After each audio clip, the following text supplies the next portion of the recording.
ลองนึกภาพแบบนี้นะครับ คุณมีหินหนัก2 ตันจำนวน2,300,000 ก้อน คุณต้องเอามันมาวางซ้อนกันให้สูงเท่าตึก50 ชั้น แต่ละก้อนต้องชิดกันจนใบมีดโกนสอดไม่เข้า และทั้งโครงสร้างต้องหันหน้าตรงขั้วโลกเหนือ เบี้ยวได้ไม่เกิน1 ใน 15ของ1 องศา คุณมีเวลา20 ปี ไม่มีรถยก ไม่มีเครน ไม่มี GPS ทำได้ไหมครับ นี่คือสิ่งที่คนเมื่อ 4,500 ปีก่อนทำสำเร็จ แล้วเราในศตวรรษที่ 21 ก็ยังไม่กล้ายืนยันว่าเราสร้างซ้ำได้ วันนี้เราจะพาคุณไปที่ราบกีซาประเทศอียิปต์ไปดูสิ่งที่เรียกว่ามหาพีระมิดแห่งคูฟู1 ใน 7 สิ่งมหัศจรรย์ของโลกยุคโบราณ และเป็นสิ่งเดียวที่ยังเหลืออยู่ถึงทุกวันนี้ แต่เรื่องที่เราจะเล่าไม่ใช่เรื่องที่คุณเคยได้ยินในห้องเรียนเพราะยิ่งนักวิทยาศาสตร์ศึกษามันลึกเท่าไหร่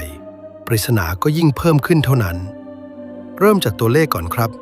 มหาพีระมิดใช้หินทั้งหมดประมาณ 2,300,000 ก้อนหินแต่ละก้อนหนักเฉลี่ย 2 ปันครึ่งแต่บางก้อน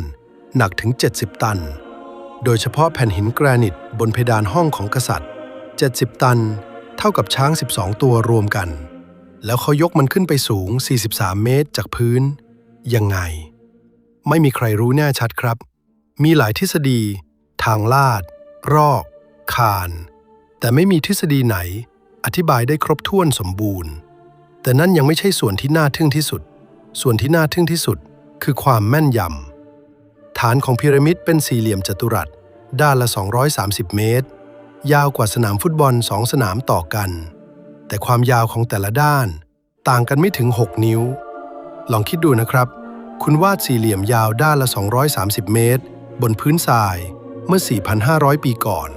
แล้วทำให้มันเท่ากันเป๊ะในระดับนิ้วยังไม่พอหินที่ใช้ทำผิวด้านนอกถูกตัดและขัดมาให้พอดีกันจนรอยต่อระหว่างหินเฉลี่ยแล้วมีช่องว่างแค่ครึ่งมิลลิเมตรบางกว่ากระดาษ A4 แล้วยังมีอีกเรื่องมหาพีระมิดหันหน้าเข้าหาขั้วโลกเหนือจริงจุดที่แกนโลกหมุนผ่านผิดพลาดน้อยกว่า1 ใน 15ของ1 องศาความแม่นยำระดับนี้ดีกว่าหอดูดาวปารีสที่สร้างในยุคปัจจุบัน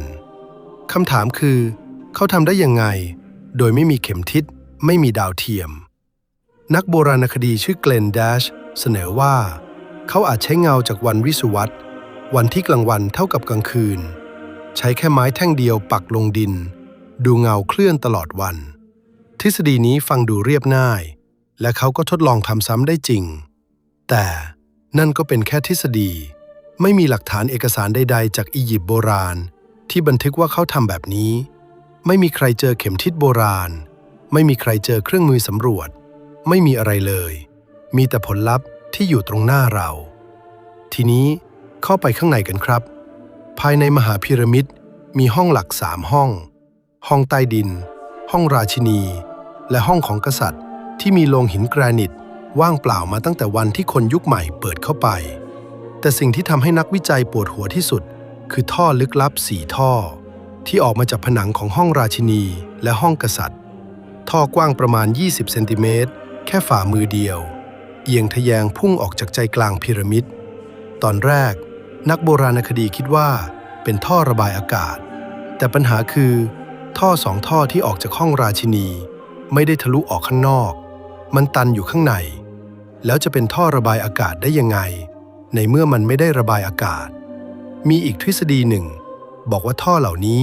ชี้ไปยังดวงดาวท่อใต้ห้องกษัตริย์ฝั่งใต้ชี้ไปที่เข็มขัดของดาวในพรานท่อใต้ห้องราชินีชี้ไปที่ดาวซิริอุสท่อฝั่งเหนือชี้ไปที่ดาวเหนือของยุคนั้นตามความเชื่อของอียิปต์โบราณวิญญาณของฟาโรห์จะเดินทาง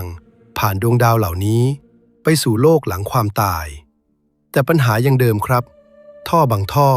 ตันอยู่ข้างในในปี 1993 วิศวกรชาวเยอรมันส่งหุ่นยนต์ตัวเล็กเข้าไปในท่อใต้ห้องราชินีหุ่นยนต์ปีนทะแยงขึ้นไปในความมืดลึกถึง65 เมตรแล้วก็ไปเจอสิ่งที่ไม่มีใครคาดคิดประตูหินปูนเล็กๆมีห่วงทองแดง2 อันยึดอยู่ทำไมต้องมีประตู ในท่อที่กว้างแค่ 20 เซนติเมตร ปี 2002 หุ่นยนต์อีกตัวเจาะรูเข้าไปในประตูส่งกล้องดูข้างในเจอห้องเล็กๆและมีรอยขีดสีแดงบนพื้นแล้วก็เจอประตูอีกบาน ปี 2010 ทีมจากมหาวิทยาลัยลีดส์ใช้เวลา 5 ปีสร้างหุ่นยนต์ขั้นสูงกว่าเดิมส่งเข้าไปอีกครั้งผ่านประตูแรกได้แต่ประตูบานที่ 2 ผ่านไม่ได้จนถึงวันนี้ปี 2026 ไม่มีใครรู้ว่าหลังประตูบานที่ 2 มีอะไรอยู่ทีนี้มาถึงเรื่องที่ใหม่ที่สุดครับปัญหาของการสำรวจมหาพีระมิดคือเราเจาะเข้าไปไม่ได้มันเป็นมรดกโลกนักวิทยาศาสตร์ก็เลยใช้อะไรอย่างหนึ่งที่ฟังดูเหมือนนิยายไซไฟเขาใช้อนุภาคจากนอกอวกาศมันชื่อว่ามิวออนเกิดจากรังสีคอสมิกที่พุ่งจากอวกาศมาชนชั้นบรรยากาศโลกตลอดเวลา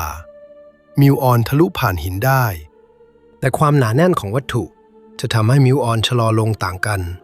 ถ้าตรงไหนในพีระมิดมิวออนทะลุได้มากกว่าปกติแปลว่าตรงนั้นมีที่ว่าง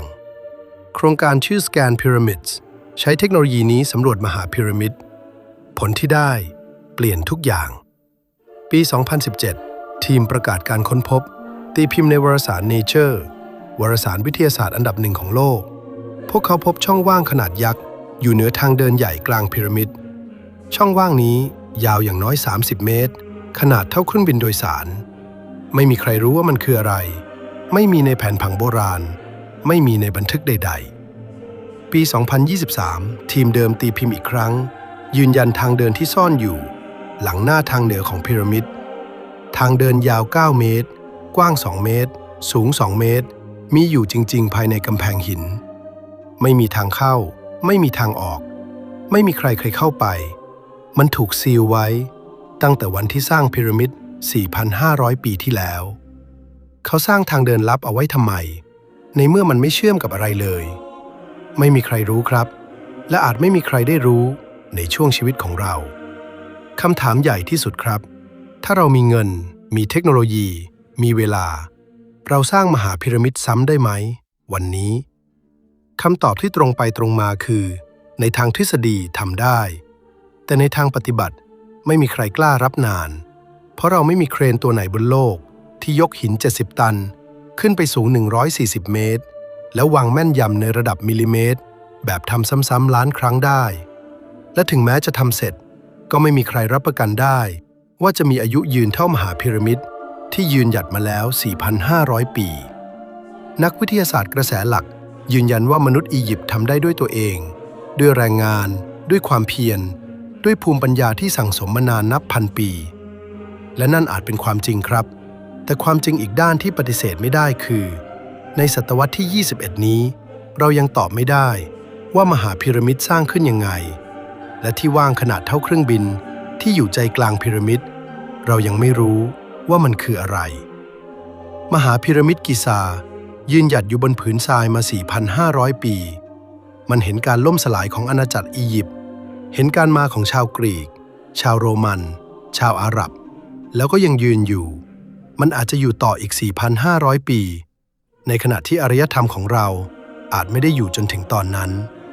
คำถามที่เปิดเอาไว้ในตอนต้นคนสมัยโบราณมีเทคโนโลยีที่เราสูญหายไปหรือมีผู้ช่วยที่เราไม่รู้จักผมไม่กล้าตอบครับและไม่มีนักวิทยาศาสตร์คนไหนตอบได้แบบยืนยัน 100% สิ่งเดียวที่เราตอบได้แน่ๆคือเรายังมีอะไรอีกมากที่ต้องเรียนรู้จากคนที่จากไปก่อนหน้าเราหลายพันปีถ้าคุณชอบคลิปแบบนี้ฝากกดไลค์กดติดตามและเปิดกระดิ่งแจ้งเตือนด้วยครับจะได้ไม่พลาดแฟ้มลับที่เราจะเปิดในตอนต่อไปขอบคุณที่ดูจนจบครับแล้วเจอกันใหม่ที่ Unknown Files TH